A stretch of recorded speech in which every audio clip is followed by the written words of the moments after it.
చంద్రబాబు నాయుడు గారు ఆధ్వర్యంలో నిర్వహించినటువంటి మహానాడు కార్యక్రమంలో భాగంగా తెలుగుదేశం పార్టీ వర్కింగ్ ప్రెసిడెంట్ అయినటువంటి నారా లోకేష్ బాబు గారు మహిళలకు 33% రిజర్వేషన్లు చట్టసభలో కల్పించారు. ఈ విషయం అందరికీ గీతమే. ఇందులో భాగంగా నియోజక కేంద్రమైనటువంటి పుంగనూరులో అత్యధిక సంఖ్యలో మహిళలు పాల్గొని ఆ తీర్మానానికి సంఘీభావం తెలుపుతూ భారీగా ర్యాలీ నిర్వహించారు.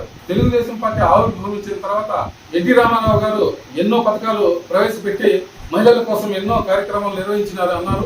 ఆయన ఆశయాలనే పులిపుచ్చుకున్నటువంటి నారా చంద్రబాబు నాయుడు గారు సైతం ప్రస్తుతం మహిళల కోసం అనేక పథకాలు రూపొందించారన్నారు. ఆర్థికంగా స్వేచ్ఛ కోసం గతంలోనే డ్వాక్రా పథకాన్ని ప్రవేశపెట్టిన ఘనత నారా చంద్రబాబు నాయుడుకే దక్కిందన్నారు. ఈ విధమైనటువంటి సంభాషణలతో ఈ యొక్క సభలో ఆయన అందరికీ వివరించారు. ఆయన మాటల్లోనే విన్నాం. ప్రతి కార్యక్రమం కూడా ఈ రోజు మహిళా మండలి ముందుకు తీసుకెళ్తున్నారు. గత 20-30 సంవత్సరాల ముందు ఈ రాష్ట్రంలో మహిళల కోసం డాక్రా సంఘాలు పెడితే ఆ రోజు చాలా మంది ఎద్దేవా చేశారు.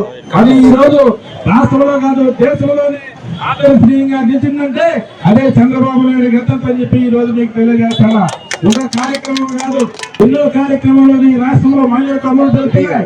ప్రతి ఒక్కటి కూడా మహిళా మంది సోదరుల చేతిలోనే ఈ రాష్ట్రం అంతా ముందుకు తీసుకెళ్తున్నారంటే అది చంద్రబాబు నాయుడు గారు ఎన్టీ రామారావు ఆలోచనీయంగా తీసుకుని ఈ రోజు 10 కార్యక్రమాన్ని ముందుకు తీసుకెళ్తున్నారు. మీరు అందరూ బాగా ఆలోచన చేయాలా.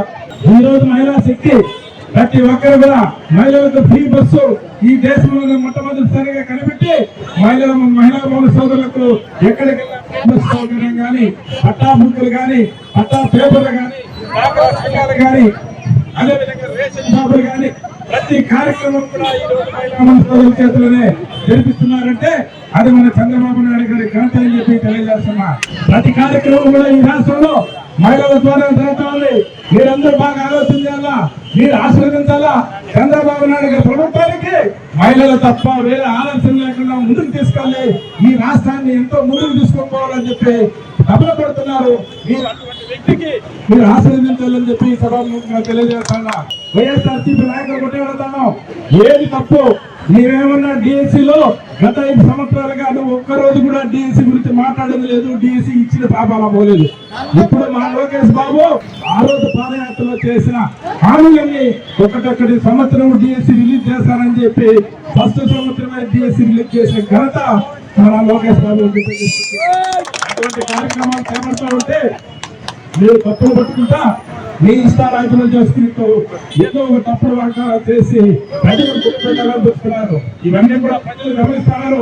మహిళా సోదరులంతా గమనించాలా. ఇటువంటి తప్పులు చేసే రాజకీయ నాయకులు కానీ అటువంటి పార్టీలు కానీ భూస్వామ్యం చేయాలని చెప్పి తెలియజేసుకుంటూ మనకి ఇంత పెద్ద అవకాశం ఇచ్చిన మహిళా మన సోదరులందరూ కూడా పేరు పేరున ధన్యవాదాలు తెలియజేసుకుంటూ సెలవు తీసుకుంటాను. జై చంద్రబాబు.